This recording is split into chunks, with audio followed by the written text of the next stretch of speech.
Some of us thought that the two best teams in college football faced off on Saturday night, and they certainly did not disappoint when it comes to the standpoint of hard-hitting drama, big plays, big decisions, all came down to the wire, and Clemson got the best of Ohio State again, 29-23, so it's on to the national championship game against LSU. We got Pigskin Pete on the line, so if you have no idea who Pigskin Pete is, or have only seen the name or a few comments or anything, I encourage you to jump on over to his YouTube channel. As soon as we're done here, jump on over to Pigskin Pete's YouTube channel and subscribe right there.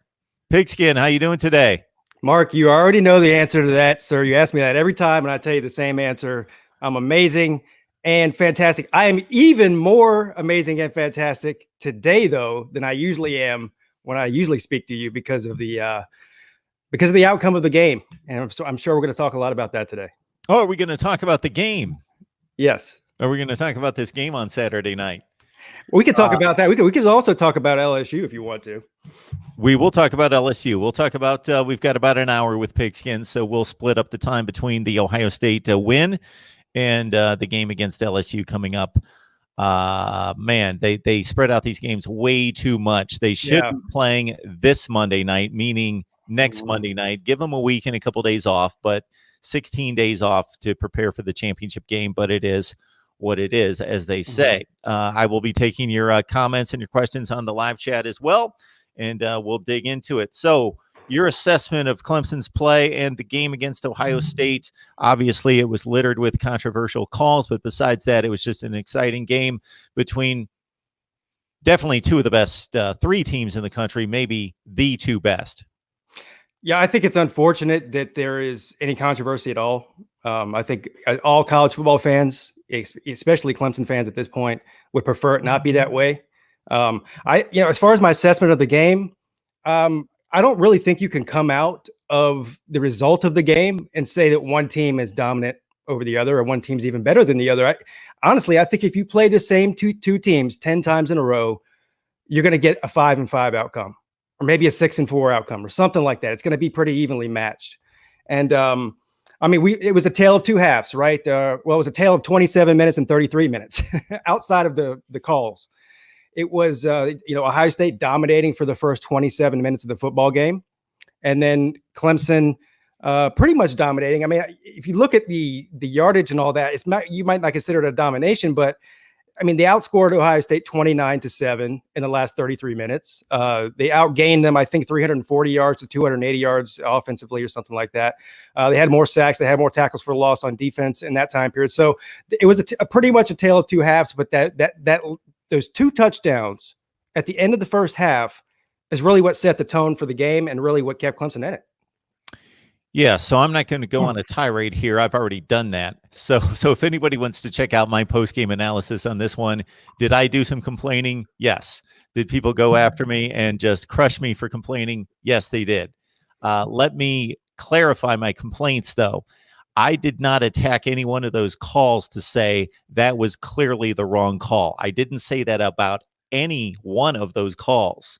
What I did say is that there were basically, I don't even consider the J.K. Dobbins catch, no catch a controversial call. He didn't hang on to the ball, didn't complete the catch to the ground. He trapped it against the ground. I have no issue with that call. I did have issue and still do, and have always, it has nothing to do with Ohio State and Clemson playing. I've been talking about this for years. There's a different criteria between crossing the goal line, running the ball, versus catching the football and crossing the goal line. I just don't completely understand that. But that play aside, because Dobbins didn't catch the ball, he trapped it against the ground. He had it in his hands. He caught it momentarily, but did not complete the catch. And we know what the deal is. You've got to complete the catch. So I've got no issue with that. I actually don't think that Ohio State got robbed on any one of the other three plays, meaning the targeting play, the running into the kicker, nor the strip of the football and the run for the touchdown after the fumble or supposed fumble. But I just, the collection of plays all going against Ohio State. So if there would have been four controversial plays, two went one way, two went the other. It was just that they all went against Ohio State. But I didn't think any one of those plays were clearly like Ohio State got robbed on that play.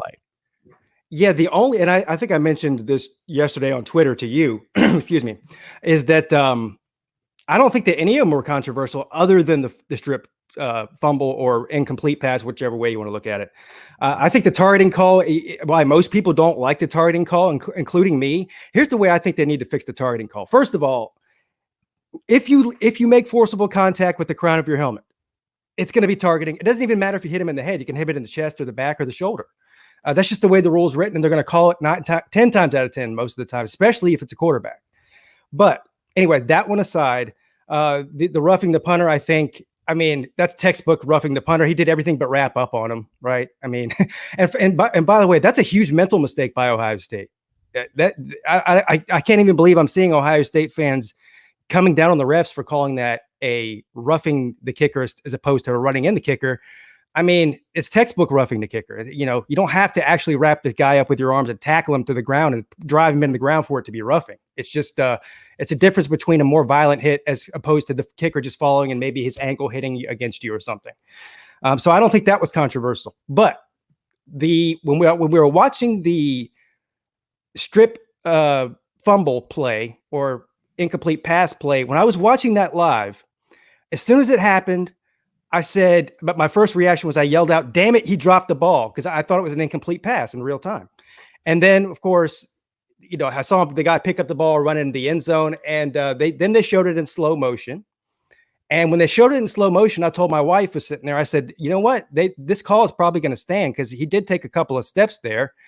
And of course, Herb Street was on the call live, and he said the same thing on the live call. But then the rules guy, whoever the guy there is, they have for the rules on the live broadcast said, no, they're going to overturn this. They don't watch this in super slow motion; they watch it in real time. And so he thinks that they're going to overturn it and call it an incomplete pass, which is exactly what happened. So I think that call right there is so what's the word I'm looking for? Subjective. We all know this is a problem in the NFL too, with what's a catch, what's not a catch. So subjective that maybe a different referee staff might have called that a fumble. This one didn't. So, it could have gone either way. I don't, if they would have called it a fumble and a touchdown right there, I wouldn't have been mad at that. But I can also see by why watching that in real time, why they called it an incomplete pass. Absolutely. So, I know what's going to happen here is people are going to watch this that also watched complain after the game, and they're going to think that I'm doubling back on this, but I'm not. You need to listen closely to what I said after the game. So here's my gripe with this is, again, based on the rule and based on what's considered a catch and a no catch, I think it's very arguable one way or the other as to whether they made the right call. I didn't necessarily take the two names off the two teams and just make this any game without my emotional investment. And I would have said, I can see them making that call that it's an incomplete pass because of what the standard is for catching a pass and making a football move. So I get the call. I just think it's idiotic that the rule is in place the way it is.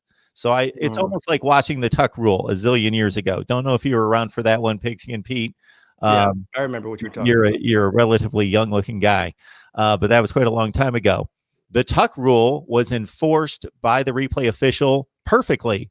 That is the rule. I just think it's an insane rule. Yeah. So it was executed by the officials correctly, the Tuck rule, but it's just a stupid rule. Like if somebody catches a pass in the middle of a football field and does absolutely nothing with the ball but catch the ball, you're telling me that if they stand there for 30 seconds before somebody hits them, that they've not caught a football. Yeah, I get what you're saying. Of course, that's not going to happen, but I understand what you're saying. And there's a lot of rules that need tightened up. And I think I'm not so sure that instant replays really help the sport, honestly. I mean, obviously it helps in certain situations, but it seems that the more of these reviewed plays we have, the more controversy comes out of it, and the more unsatisfied people really are. So I'm not sure it really helps anything. And it also slows the game down. That's a whole nother conversation. I do have a way that they could somewhat fix the targeting rule. I'm for them making a sort of a tier system, the way they do in the NBA with the fouls, a technical 3 or a flagrant 3 or whatever, or soccer with a yellow card and a red card. That clearly was not a malicious. He wasn't trying to knock Trevor Lawrence out. It wasn't intentional. It just is what it is. He shouldn't have lowered his head the way that he did, but he did. But if it's not intentional and the player didn't get hurt, which is two things that happened, there's no reason to eject the player from the football game. Now, if they want to give him a 15-yard penalty and give him a first down, fine. Just like you do any other personal foul. But to eject a guy for that, I don't get it. Now, if it's egregious, if he launches off of his feet and spears the guy and knocks him out cold, then kick him out of the game. But I think there needs to be tiers, a level of intent involved in that.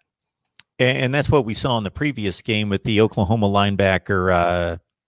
Can't think of his name. He's got a strange, long, hyphenated name. But anyway, can't think of his name, number 44. He had Joe Burrow running at him, and all he could see was Clyde Edwards-Helaire trying to make a block. And so instead of going for Burrow, the ball carrier, he saw a kill shot on Edwards-Helaire, and he went for it and left his feet and launched himself, and he got thrown out of the game.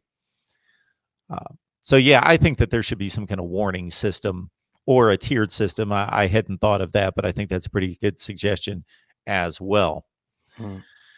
Just in regards to the way the flow of the game went, here's my quick synopsis. And then, of course, we need to hear from you because I'm on my channel here talking all the time. So we got Pigskin Pete on here to break down the game. But my thought is that, yeah, Ohio State came out. They looked like the better team. I would have been shocked beyond belief if that dominance would have continued throughout the entire game. The two teams are just too talented and too good. If anybody was going to dominate this game, I would have bet on Clemson just because of the experience and the experience of the coaching staff. But it delivered on all accounts in regards to just athletes just making plays and just effort and hitting and catching. The catching of the football on both sides was extraordinary. Yeah. The issue I had with the targeting is I hate to see in any football game, any sporting event really, I hate to see officiating dictate a drive, let's say in a football game, but it had to be called. So if you follow me here, I know you're an NFL fan. Last play of the AFC Championship game, or what proved to be last year, not the NFC. I know people go crazy about the Saints and the Rams play, and that's another deal. D Ford lines up offsides. Tom Brady throws an interception that ended the game. That was the end of the game. Kansas City picks it off. They're the AFC champions. They're going to the Super Bowl. But no, D Ford lined up. He had a step offsides. The official made the proper call. He saw that his foot was offsides, threw the flag. That him being offsides had absolutely nothing to do with that play. But it could be called. There was the play. But that was not the Kansas or the New England Patriots did not make a play to win that game. Kansas City made a stupid play that caused New England to get new life, extended the game. I hate to see so the targeting and the hitting of the punter was not a play that Clemson made to extend the drive. It was either a stupid play by Ohio State or it was a misofficiated call that extended and led directly to points. Yeah, I get what you're saying. That's just from a viewership perspective. Is you want to see, you don't want to see the players or plays that aren't necessarily involved in the outcome of the result of the play dictate points on the board or not, or whatever, or drive, like you said. The other part of that is it's a team sport. All 11 of those guys on each side of the ball are supposed to be on the same page. And this comes back to coaching. And whether it's the targeting call or the running into the kicker call or something as small as lining up a foot offsides on on the last play of the game or something, and that costs you the game, that is something that you have to, these guys have to be aware of how important a fourth down is or a third down or an end of the game play and not do that. It's a mental game as well. And again, even if they're not involved in the play, they're still part of the offense and they've got to realize what they're doing. And this is one of the reasons why most coaches say that most games are lost and not won, is because if you can eliminate or limit your mistakes in a football game or any sporting event, you're typically, as long as you're on equal footing in regards to talent, you're most likely going to win the game. Just look at the last play of the game. Did Clemson do anything extraordinary to finish off that game and stop Ohio State? No. Ohio State made a mistake. Well, that's part of the game. They made a mistake. They had a miscommunication, and the only thing Clemson did was not drop the football in the end zone. But there was no pressure on Justin Fields. Olave actually, in a sense, duped the guy on his break and lost him. But unfortunately, then Fields threw to the middle part of the field, and there was a miscommunication. That's Ohio State's mistake. They blew it. Yeah, I mean, the defender was reading the quarterback, and he made the right move. But I mean, it's still subjective, though. Even if Olave didn't break off the wrong way and went where he's supposed to go, we just still don't know if the ball would have been intercepted or tipped or batted down. So it wasn't a gimme touchdown either way you look at it. So there's a lot of what ifs in this game. What if they would have got the fumble recovery for a touchdown? Does that mean, because I've had people coming on my YouTube channel, of course, saying, well, that was 7 points. You guys won by 6. That means the game would have been over. No, that's not the way things work. No. That doesn't guarantee a win for Ohio State. No. Now, we would have seen a different outcome, but we may not have seen a different winner. We just don't know. I mean, there's no way to There's no way to even argue what would have happened. We didn't get to see it. So the only time you can make that assessment is when it was the last play of the game. Right. Yeah, and Clemson, they responded well to everything. Every time Ohio State scored, so we don't know how they would have responded to that in that situation as well. I think that really the most surprising thing to me, the first 27 minutes of the game where Ohio State pretty much dominated. I think the first quarter in particular, Clemson was a little bit shell-shocked, and this is a byproduct of what everyone was telling us all year. They haven't seen this type of speed, the type of power. They haven't seen a defensive line or an offensive line like this. So I think it took them getting hit in the mouth for the first few minutes to sort of gain their bearings. The other thing that really played a factor in this is, now I realized that Ohio State had a couple of banged up players, J.K. Dobbins with the ankle, I think, in the second half. And of course, Justin Fields had the knee brace on all day. He may not have been 100% as far as running, but early in the first quarter, T. Higgins gets, I don't even know what happened. I still haven't got clarity on that. But anyway, he leaves the game with some sort of upper neck or head injury or something. And so that he was their most dynamic weapon. That changes the way that defenses play Clemson because without Higgins on the field, you can double team Ross and you can play everybody else one-on-one. With Higgins on the field, you can't. So, and we all know how great of a receiver Higgins is. He's the number one guy. So that changes the way that Ohio State could be definitely more aggressive. It also changed the way that Clemson had the game plan offensively. Also, Clemson is used to, in the ACC mostly, taking ETN, running him up the middle, and he's going to pick up 7 or 8 yards on average every carry, no matter what. He was having a problem running up the middle against Ohio State's stout defensive line. And so there's all these things happening at once. And eventually, Clemson's offensive staff figured out what they needed to do. And what they started to do? They started to run Trevor Lawrence heavy. They started to, instead of run ETN up the middle, they started throwing him a lot of bubble screen passes and short passes and letting him, get the ball in space and do what he does, which we see what he does when he gets the ball in space. He's electric.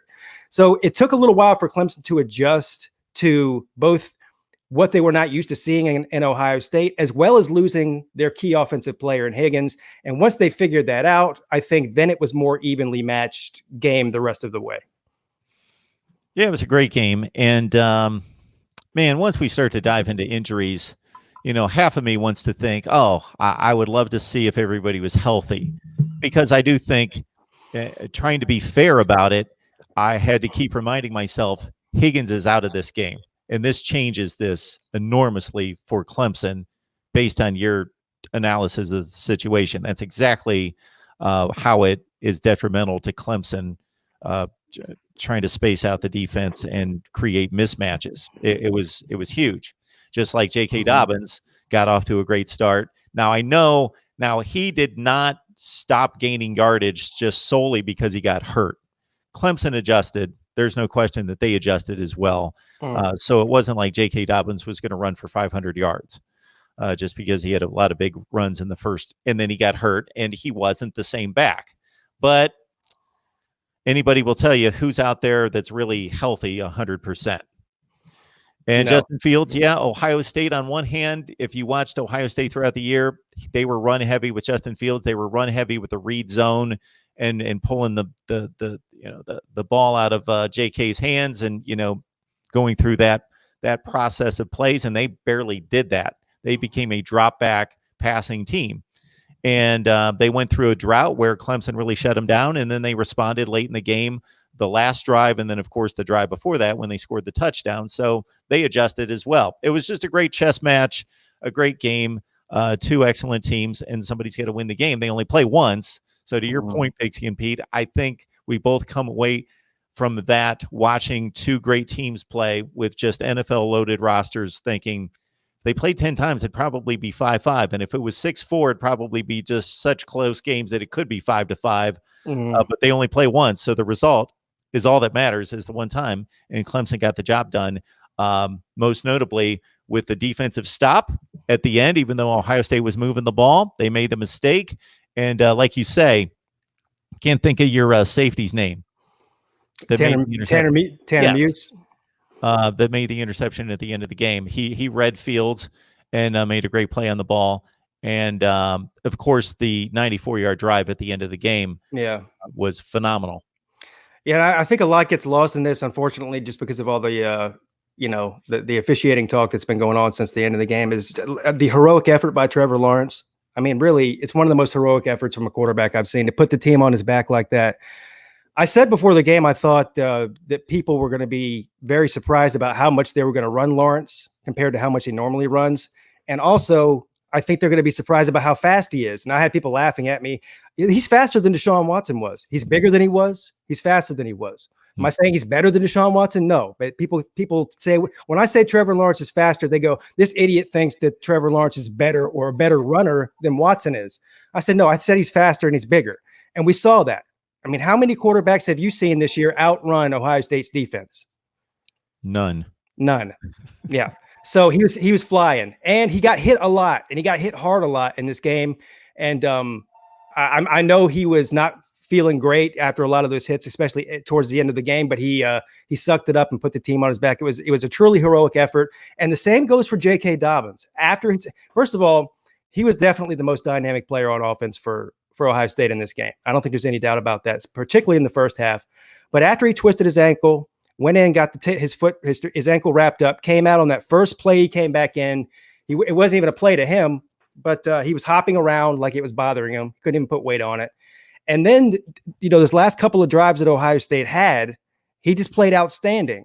And so he laid it all on the line for his team too. And he almost got them to win the game at the end. And if they would have won that game, I think that J.K. Dobbins would have been the MVP of the football game if Ohio State had won at the end of the game there. And I got to give it up for Justin Fields because it's got to be frustrating not to play at 100%, but at least he's had time to adjust his game to that. He's been playing on this for like 4 or 5 games, pretty much going back to the Penn State game. So 3 to 4 games that Justin Fields has had to deal with what he's dealt with. He's adjusted his game. He played a great game for the most part. He made the one bad interception, not seeing Wallace moving in that direction to pick off the pass. But when you throw the ball 46 times, you're going to make a bad pass or two. Our guy DeAndre's on the line here, Pete. So all right. The Big Ten's a joke. I know he's just having fun with me. Ohio State and the Big Ten's a joke. Oh, listen, you wouldn't believe the stuff I've heard. I've heard everything from. I'm sure you've heard this too. The referees didn't want a Big Ten team in the national championship. They're SEC refs. I don't know why SEC refs would give a crap about ACC teams, honestly. But the other thing is Dabo, of course, paid. This has been going on for years. Dabo paid the refs out of his $9 million salary. Stuff like that. Some of these people are just probably trolling, but there's some people that actually believe this stuff. Yes, they do. Which is the sad part. They think that there's a conspiracy out there that the SEC hates the Big Ten, therefore they don't want Ohio State in there. There's all sorts of conspiracies out there that just try to make excuses for a team losing. I think the officials are out there doing their very best. And I got to think, do they have some thread of bias somewhere in their head? I just can't. I got to think that maybe they do at some level, just like the rest of us do, but I don't think they execute it on the field. I think I just think they're able to separate themselves and just call the game. And I think the game is moving too fast and the calls are made too quickly for them to figure out, oh, yeah, I don't really like that guy. Yeah, we did a game 8 weeks ago in which he gave me a dirty look. I don't like him or whatever they're. And not only that, these refs, they're professionals. They're professional referees. And just like any other professional in any line of work, they want respect of their peers for being the best of the best. So if they make bad calls, they're going to have to deal with the criticism from their peers in the same profession. So I don't think they want that. I honestly think these guys, like you said, are just doing the best or what they think is right. Is there going to be human error involved? Of course, there's always going to have that in sports as long as there's humans refereeing or umpiring or whatever. But I think for the most part, these people are just doing the right thing. Now you have outliers like what's that NBA referee that got caught, Yes. with the betting and all that in Vegas. So yes, there's outliers, but every single time anybody loses a football game, it's always because the refs were paid. Every game, every NFL game, every college game, every Major League Baseball game. I mean, if that's the case, then why don't we just stop watching sports altogether and hang it up if it's that corrupt? Yeah, if I find that out, I'm not watching it anymore. I want to watch a clean game where it's decided by the kids on the field. Yeah, me too. I'd stop watching. If I found out that there was some corruption in college football, I'd stop watching. Period. So we got 137 on the line. And the last point that I'll make, and then we'll move on to LSU, is that I think this is within my rights to do this, having a YouTube channel or whatever platform you have. I think I have the right to come on here as I did after the game. And despite the outcome of the game, which I try to emphasize that I give credit to Clemson in facing that adversity, facing that punch in the mouth, coming back from it, doing what they did. Ohio State is a little bit better than I thought they were, actually. I thought that they were slightly the better team. Again, I mean it like this, like A1A, and it doesn't matter. It doesn't matter what I think. Clemson won the game, and they're moving on to the national championship. So it doesn't matter what I think, but that's one of the reasons I've got a YouTube channel is to express my opinion. And I just think that if somebody's going to hold a gun to my head, that I think Ohio State's, based on that performance, I was impressed considering the liabilities from an injury standpoint and the calls, again, not that they were bad calls, but again, they're non-football calls, meaning they're running into the kicker and the targeting that were difficult to take, that Ohio State, to me, I was just impressed with. I was impressed with both teams. I thought it was a great game.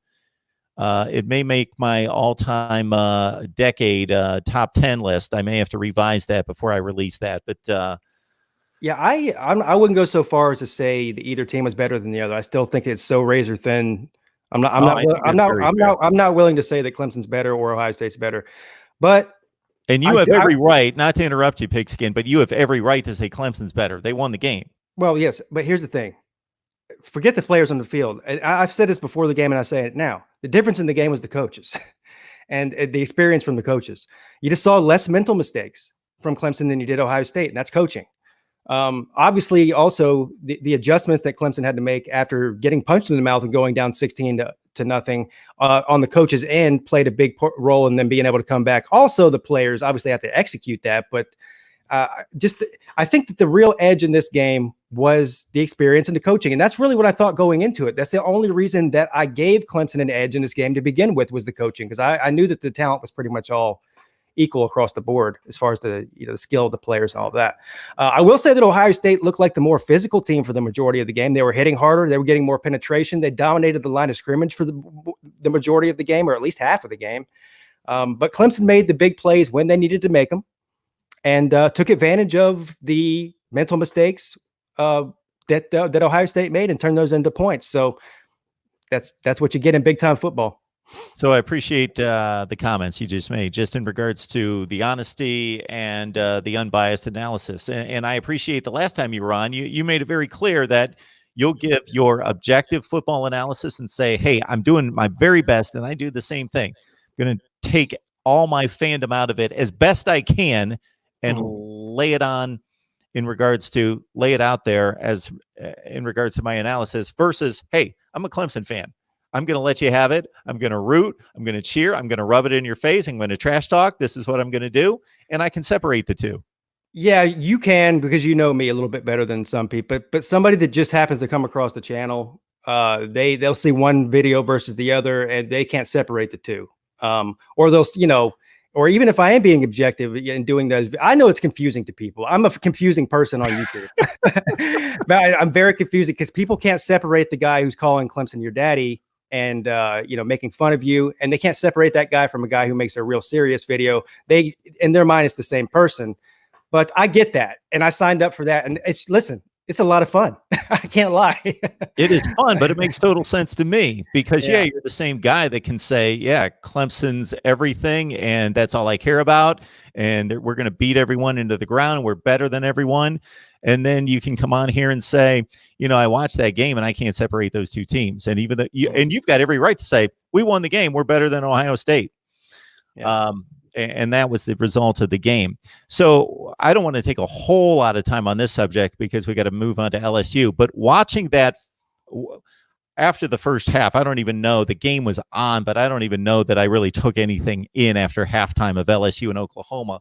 What does that tell us about the state of college football? And I know it's only one game, and I know Oklahoma was missing somewhat key personnel that would have kept it a smidge closer. What, another touchdown or something? Right. They don't lose by 35, they lose by 28.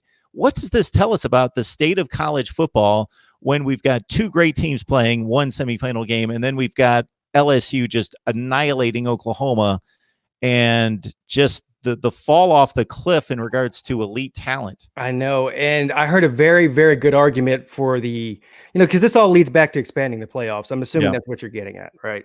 So the general consensus is we didn't even have 4 good teams this year that they're elite enough to play for a national championship. Why do we need 8? And I'm already for not expanding it for different reasons than this. Just I'll go ahead and put that out there before I get into my point here.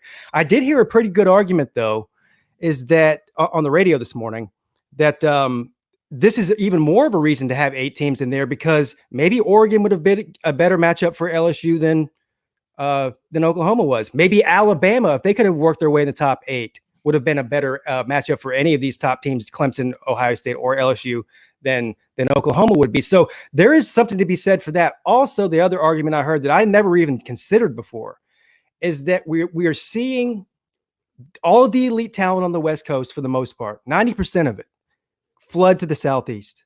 And a lot of the talent from the North is also, if they don't go to Ohio State or Michigan, most of those are coming down to a Southeast school. And so why is that? A lot of that has to do with which teams are in the playoffs and winning playoffs every year, right? Those are the teams in the Southeast for the most part, if you're not named Ohio State. So it is bad for college football, right? If we don't have 6 or 7 or 8 teams that are capable of winning a national championship every year.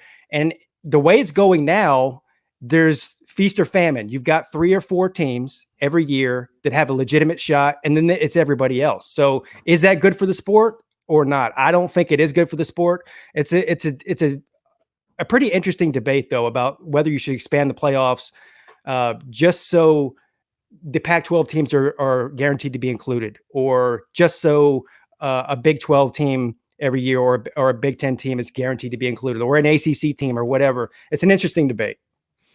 Yeah, people ask me, as they ask you coming down the stretch, who are the 4 best teams? And my response was typically, do you want me to tell you who's earned it? Because Oklahoma earned that spot. This is the first year there's been no debate. After we default the 3 teams in that are undefeated, they're the only conference champion with 1 loss. They earned it. They earned that 4th spot.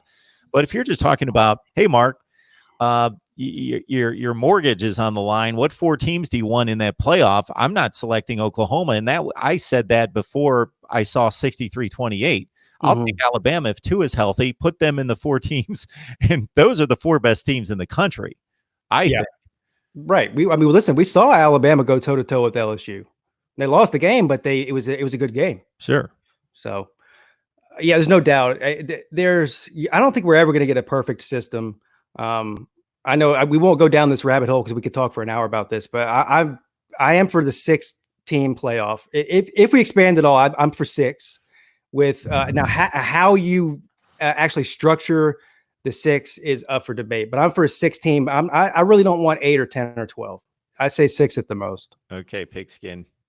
Yeah. I give you a ton of respect here because I usually just rail on people that call me, seems like every day, demanding 6 teams, and I just go nuts. And this is the reason I go nuts. Bye weeks, bye games, that's a huge unfair advantage. But it's also an incentive to get the first or second seed instead of, because a big reason why a lot of people don't want to see the expansion is because it's going to diminish some of these regular season games and also possibly diminish a conference championship game. Look, I mean, we already thought Ohio State could have lost to Wisconsin and still got in the playoffs. We already thought LSU could lose to Georgia and still get in the playoffs. Imagine if there's more teams, they could rest all their starters in that game. Would that be good for football? No, certainly it wouldn't.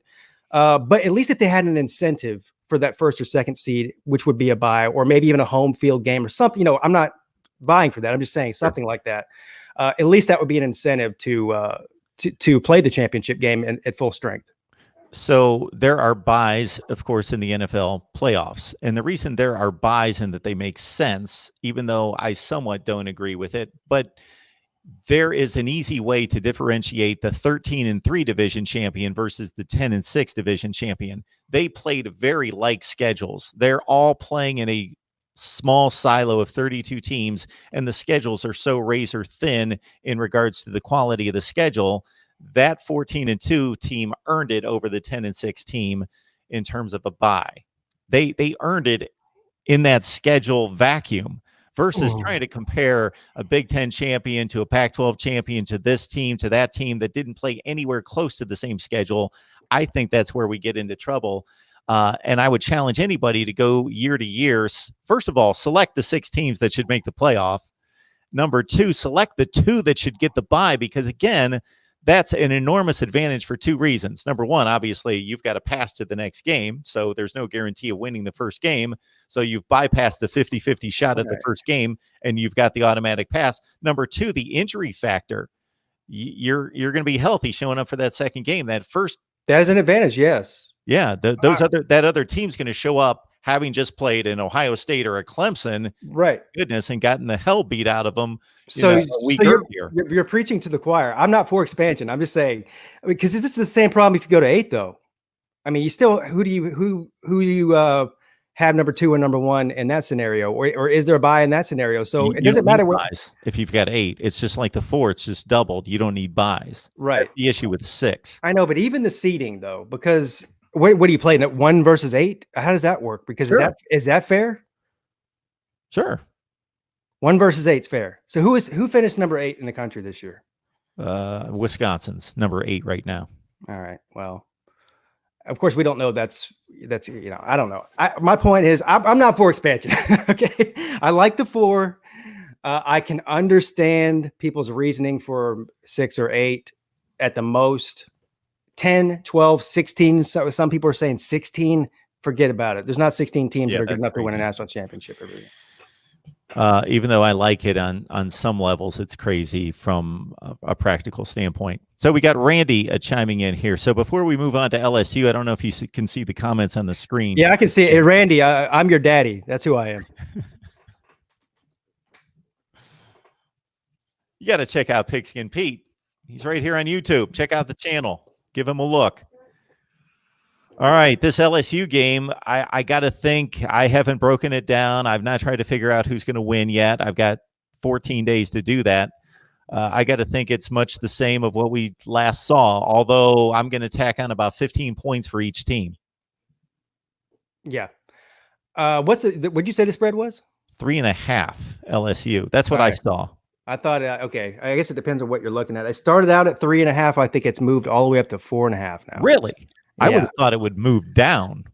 I think the money's going on LSU, and as it probably should be. I might be taking some points. This is going to, what's the over-under? That's what I want to know. I've got to think it's in the 70 range. Yeah, I would think so. Because I think it's going to be maybe in the 80s or more. Yeah. I've had a lot of people asking me, how do you feel about this game?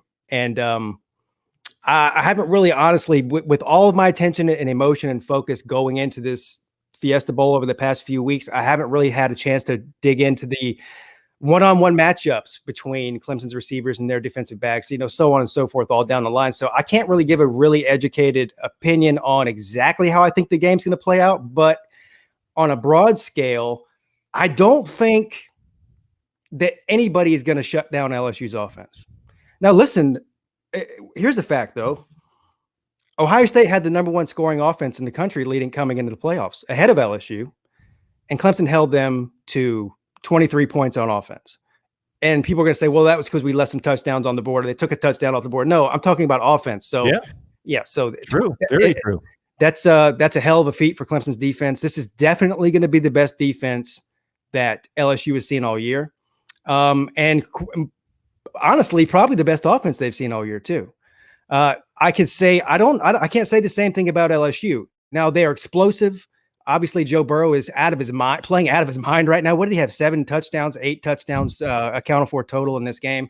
I realize it was against a dilapidated Oklahoma team that was already bad on defense and everything else, but still pretty impressive. Yes.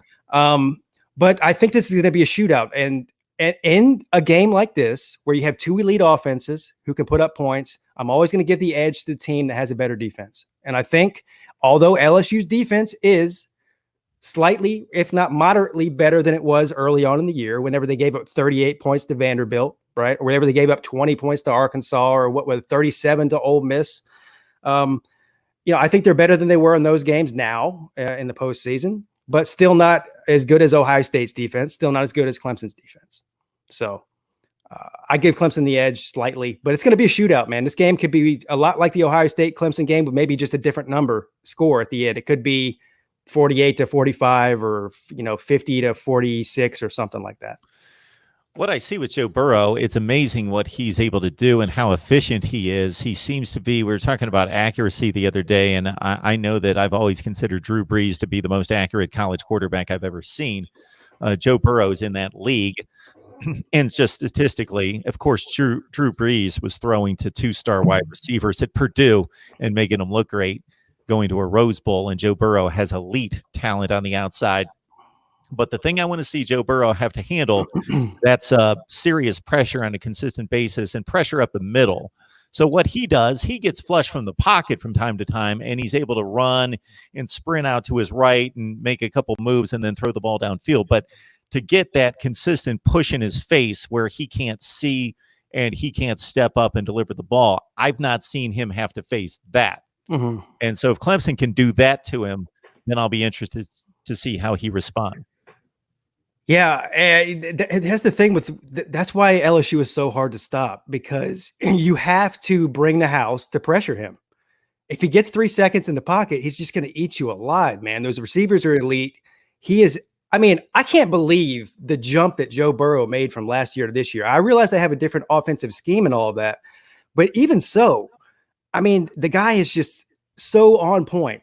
His accuracy is out of this world down the field. His ability to move the pocket or even escape the pocket when things break down and get out and run is as good as anybody in football that I've seen in years. So he's very hard to defend. So what will Brent Venables and the staff do? Because we all know they like to Clemson's a very aggressive defense.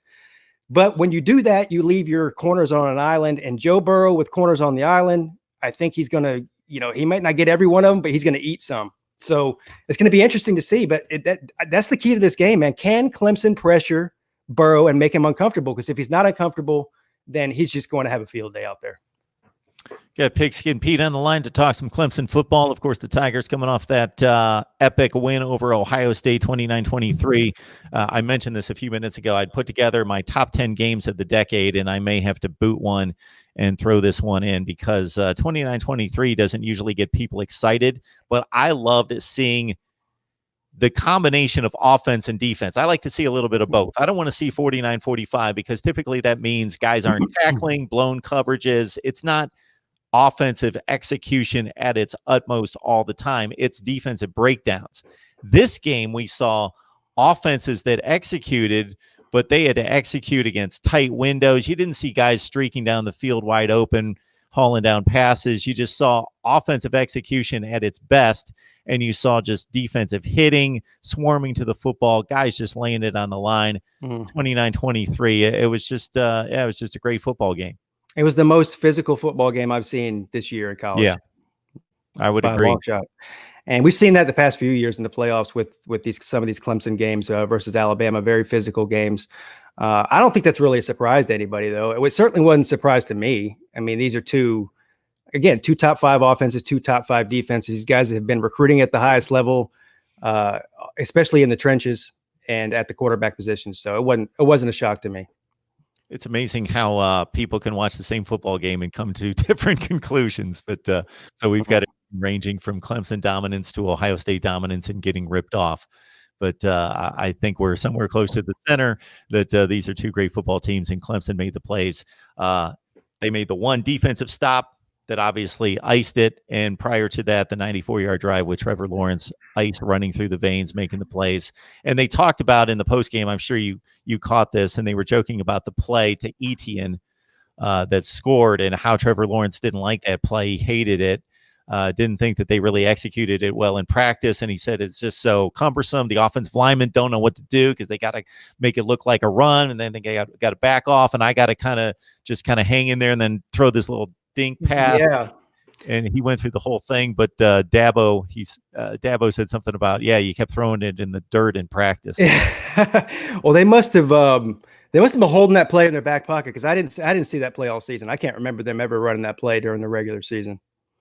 Yeah, I think Trevor made the comment that they put it in a few weeks ago. Okay. And they certainly saw some things from Ohio State being aggressive and just doing, usually, I don't want to call that a trick play. It's not a trick play, but specialty plays usually come out of an offense analyzing a defense that does things so well that they're going to play their execution and their talent against them.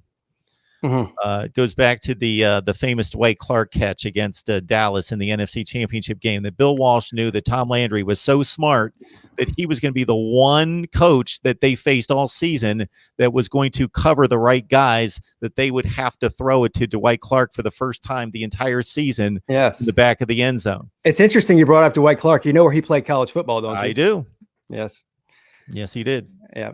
And that wasn't even intentional on my part until I started in on it. But yeah, Dwight Clark, Clemson. Yeah, Clemson legend. But as far as these plays go, we've seen a maturation from Travis Etienne. Listen, his freshman year, forget about he wasn't a pass catcher at all. I don't even know. Somebody could probably pull his freshman stats up. Might have had 3 receptions for 30 yards or something. I don't know, but pretty bad at it. And he even admitted it. And so he's been working hard on that for the past 2 years. And we've seen a complete transformation with him as far as being a catcher out of the backfield and getting much more involved in the passing game. And that was really, what did he have? 35 yards rushing in this game. He only had like 11 carries, but yeah. All of his damage was done in the passing game. He had 2 passing touchdowns and 100 yards receiving or something. So it was. I expect we're going to see a lot more of that in the championship game as well, as far as Etienne being a pass catcher and not just a runner. So it's a special treat for us to have Pigskin Pete middle of the day. We just decided, based on this epic battle against Ohio State and Clemson, and trading a few barbs on Twitter, that we would get together and talk some football. And we got 205 on the line. So we appreciate everybody jumping on board to talk some football. We got Pigskin for maybe a couple more minutes. What's getting talked about on your channel in regards to whether it be, I'm sure, the aftermath of the Ohio State game, but this LSU game? Are Clemson fans confident about facing LSU? Yeah, and I mean, why wouldn't they be? I give all the respect to LSU that they deserve. They've been the hottest team in the country, right up there with Ohio State, but until now. And Joe Burrow's the Heisman contender, but I had the same feeling going into this game, different type of feeling, but the same overall feeling that I do is that I still trust this coaching staff and Brent Venables and the pedigree of experience within the coaching tree, within the coaching staff there. And a lot of the players have been here. Most of the LSU players, or none of them, have been in a national championship game. So I feel confident for that reason. But It's again, this is a tough game to figure out. Joe Burrow is, if you can slow him down, you'll have a chance. As far as what people are talking about on my channel, as far as this, I think all Clemson fans are cautiously optimistic about winning this game. But this is a de facto home game for LSU as well. It's right in their backyard. I don't know how much that's really going to play into it in a national championship setting. Yeah, there'll definitely be more LSU fans there than Clemson, but I think that the split in Arizona was about 70-30 Ohio State to Clemson as well, and that didn't seem to affect the outcome of the game. What about the turf on that field? Oh my God, embarrassing! Wait a minute, we're playing the most important game of the season. Yeah, we know what's going to happen at the other game. We're playing the most important game of the season, and guys are slipping and falling. Yeah, did somebody lose their job over that? Because I'll tell you what, I mean, Arizona plays there. I mean, the Cardinals, right? Do they have that problem? I watch a lot of NFL footballs. I don't remember seeing the Cardinals having an issue like that. So why don't they just recreate whatever they do for their Cardinals games? Why do they have to bring in some kind of special new type of hybrid grass that's all the rage on golf courses or whatever it is? Just use what you already use there, which you already know works. It doesn't need to be the deepest, darkest green. It just needs to be functional. Yeah. And it was really actually kind of embarrassing for them to be slipping and sliding around like that on that field. Yeah, if we want to run an experiment, do that during the summer and then have, Utah State and Hawaii play a week 1 game on it or something if you want to try it out. Yeah, I don't know what happened there. I haven't really looked into it, but you could tell within 5 minutes of the game being kicked off that this was going to be a problem for both teams. And did that play a role in J.K. Dobbins twisting his ankle? I wouldn't doubt it. I don't know. Do you know? That was the play in which I think he just got kind of mangled up with a bunch of bodies and got it twisted. I remember him getting bent backward, and they really isolated on the ankle. So it didn't have necessarily anything to do with the. It certainly accounted for some missed tackles on both teams. It also certainly accounted for some offensive players just slipping and losing their footing and falling. So yeah, just not good. Not good. Now, when you mentioned Clemson having the experience, that's something we talked about leading into the Ohio State game, both from a player standpoint, but maybe even more so from a coaching standpoint in dealing with this situation. I don't know that LSU experience against Oklahoma helps them that much. They probably quickly. I bet that team knew going into that game, based on how those players look at tape each and every week. Hey, they got some good players, but we're a lot better. They even said so. Yeah, they knew it. So I don't know that they felt a whole lot of pressure. They're going to be in that kind of game and that kind of setting for the first time against Clemson. So even though they got their playoff experience in, not necessarily. Yeah, ironically enough, I was listening to an interview with Urban Meyer. This is before the Fiesta Bowl, like the day before. And he said, without a doubt, that Brent Venables is the undisputed best defensive coordinator in football. And he said the reason is because he plays 3 different types of looks that most teams only play 1, mainly, or 2. And the limited of time that colleges are allowed to practice, an actual on the field practice, it's impossible with the amount of time you get to prepare for all 3 defenses in a week or 2 time. So this is the problem that all teams run into when they face Clemson. And, the teams that play them every year, it's different with them because they understand what Venables does and they've had some experience. LSU, I don't think anybody on LSU staff played in the 2012 Peach Bowl against Clemson, did they? I don't think so. From the coaching staff? Yeah. No, I don't think anybody. No. Of course, none of the players did, but I don't think any of the coaches were there either. So it's a different animal. Ensminger, possibly. He's been there for a while. Well, that's a good point, and he is the offensive coordinator. He was brought on by Les Miles. Yeah, so he may actually know a little bit more than others. Now, of course, the 2012 Clemson team wasn't anything compared to what it is now as athletes, the player-wise. But yeah, that's the problem that these teams, and it's one thing for the coach to know too, but to get the players to buy in to prepare for it within 2 weeks' time is also very difficult if they're not familiar with seeing this kind of looks. So Burrow's going to see something he hasn't seen before. I don't doubt that he's good enough and smart enough to adjust in game to it. But I think in the beginning, it's going to be a little bit confusing for him. There you have it from Pigskin Pete. Again, I encourage anybody that's not familiar with his work to head on over to his channel on YouTube. And of course, lock it in right here at Mark Rogers TV, the voice of college football. Pigskin, it's always a good time, man.